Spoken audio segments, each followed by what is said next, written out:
शिक्षा को फ्री कर देनी चाहिए। SC ST और जो हमारे जो कमजोर वर्ग के लोग हो, चाहे OBC समाज के हो, चाहे जनरल कैटेगरी के जो बहुत कमजोर हो। अस्पताल खोल दिए, बड़ा बड़ा बिल्डिंग, और उसमें डॉक्टरे नहीं हो। यूनिवर्सिटी कॉलेज हो, उसमें पर्याप्त प्रोफेसर न हो, शिक्षक न हो, तो केवल दिखाने के लिए नहीं, पेपर में दावा न बटे, धरातल पर जो जा रहे हैं उनका इलाज हो।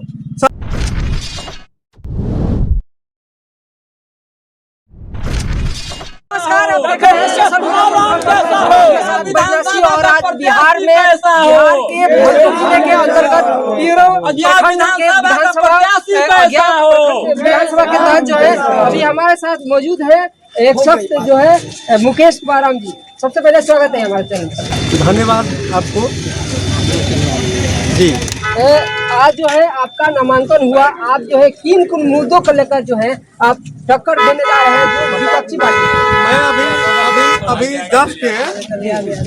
मैं अभी तुरंत ही एक मीडिया के भाई को मैं यही बता रहा था कि मेरा जो मुद्दा है वह शिक्षा है। ठीक है, शिक्षा से ही सारा विकास हो सकता है, इसके सिवा दूसरा कोई रास्ता नहीं है। मैं इसी समाज से आता हूँ, मैं जाति का चमार हूँ। अभी मैं कास्ट सर्टिफिकेट नामांकन के टाइम में दिया, तो मैं सारे उस दंश को झेला है और देखा भी है कि बहुत सारे हमारे मेधावी, चाहे किसी समाज के, बहुत सारे हमारे समाज के अगल बगल, और हम कॉलेज आरा से पढ़ाई किए हैं, जैन कॉलेज से ही, तो हम महसूस किए हैं कि बहुत सारे ऐसे छात्र हैं जो बहुत मेधावी हैं, पर पैसा के अभाव में उनके माता पिता समर्थ नहीं है कि उनको उस शिक्षा, उनमें मेधा की कोई कमी नहीं है।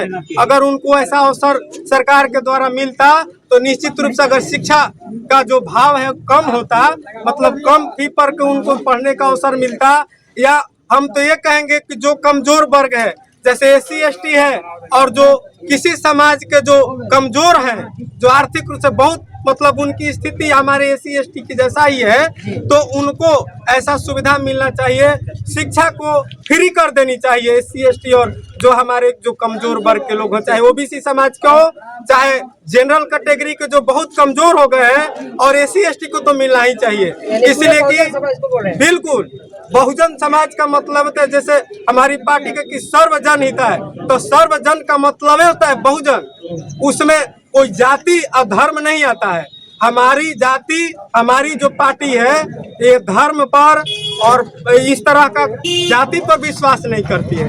उसका वो जो सिद्धांत है, मानवर कांसीराम साहब की सिद्धांत, छत्रपति साहू जी महाराज, शहीद जगदेव बाबू का, और हमारी परम पूज्य बहन। आपका पहला मुद्दा जो है शिक्षा है। बिल्कुल। और इसके अलावा और कौन शिक्षा के बाद जिनके माध्यम से जो है तमाम पार्टियों को आप टक्कर देंगे? देखिए, शिक्षा तो चूंकि मैं यूनिवर्सिटी का प्रोफेसर हूँ, बहुत संघर्ष करके पहुँचा हूँ। यूनिवर्सिटी में, कॉलेजेज में एक OBC समाज हो या जनरल कैटेगरी का जो गरीब वर्ग है, और SC ST को तो वहाँ पहुँचना बहुत मुश्किल है। इस तरह के कठिन पढ़ाई है और पुस्तकें हैं और तरह तरह के ये व्यवस्था, तो ये बहुत कठिन काम है। IAS IPS और प्रोफेसर और बड़े लेवल ए ग्रेड के नौकरी करना, तो मैं पहले बेहतरी करूंगा शिक्षा में।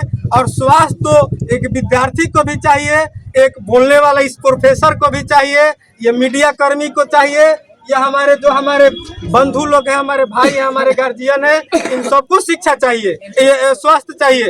तो स्वास्थ्य भी सुदृढ़ हो, ये नहीं कि अस्पताल खोल दिए, बड़ा बड़ा बिल्डिंग, और उसमें डॉक्टरे नहीं हो। यूनिवर्सिटी कॉलेज हो, उसमें पर्याप्त प्रोफेसर न हो, शिक्षक न हो, तो केवल दिखाने के लिए नहीं, पेपर में दावा नहीं बटे, धरातल पर जो जा रहे हैं उनका इलाज हो। सब लोग सदर में क्यों भीड़ लगाएंगे? यहाँ पर पीरो में है, हमारे गांव पंचायत लेवल पर भी अस्पताल है, वहाँ भी डॉक्टर रेगुलर बैठना चाहिए और मुफ्त दवा मिलना चाहिए। शिक्षा, स्वास्थ्य और कृषि का जो बीज उपकरण है, उस पर अनुदान और मुफ्त होना चाहिए। अच्छा, मैं इस पर अभी जो है यहाँ 80% जनता जो है कृषि पर आधारित है। कृषि को जो है बेहतर बनाने और किसानों की सारी समस्या, बहुत सारी समस्या है, उसको आप कैसे सुलझा सकते हैं? देखिए, पहले तो समय समय पर उनका सिंचाई का व्यवस्था, समय समय पर उर्वरक की व्यवस्था, खाद बीज की व्यवस्था, और जब फसल तैयार हो जाए तो उसका उचित मूल्य मिले, तब हमारे किसान बहुत सारे आपको देखने को, आप मीडिया वाले देखे होंगे कि जिस फसल की आज कमी है कल बहुत फसल होने लगे तो उसका रेट 2 रुपए 4 रुपए। अब वही आज टमाटर देखिए ना, हम लोग 70-80 रुपए खा रहे हैं, और जब सब किसान तत्पर होकर टमाटर का बुआई करेंगे तो वही टमाटर 5 रुपए मिलेगा। तो सरकार को एक मानकता तय करनी चाहिए कि इस रेट पर ये फसल बिकेंगे और किसान से लिए जाएंगे और इस रेट पर दुकानदारों को दिया जाएगा। क्या जो है आपके मान लीजिए ये जमाखोरी वाली बात नहीं होनी चाहिए। कि अभी जो है जिस प्रकार से एनडीए और एक तरफ जो इंडिया अलायंस है, देखिए, आप बहुजन पार्टी से हैं और आप अकेले जो है बहुजन पार्टी जो है इससे आप उम्मीदवार के रूप में उतर रहे हैं, आप कैसे जीत? देखिए, हमारी पार्टी का सिंबल आपको मालूम है, हाथी है, और बहुजन समाज में मतलब सर्व समाज हम बता दिए, जिसमें सामान्य ओबीसी एससी एसटी सभी आते हैं। ये बांटा नहीं गया किए। तो बहुजन समाज जो हमारे अभिभावक हैं, जो हमारे विद्यार्थी हैं, जो हमारे किसान मजदूर हैं, ये महसूस कर रहे हैं कि परिवर्तन होना चाहिए। तो निश्चित रूप से परिवर्तन होगा, हम हमारे तरफ लोग वोट करेंगे और परिवर्तन होगा। चलिए, जो है इस तरह के जो है और भी हम दिखाते रहेंगे। ये थे आपके मुकेश कुमार राम जी, जो अभी असिस्टेंट प्रोफेसर है, और ये जनता जो है, जनता जनार्दन ये तय करती है कि क्या आने वाले इस जोरदार टक्कर में जो है ये जीत पाएंगे, इसका दावा है। आप देखते रहिए, हमारे चैनल से जुड़े रहिए। धन्यवाद।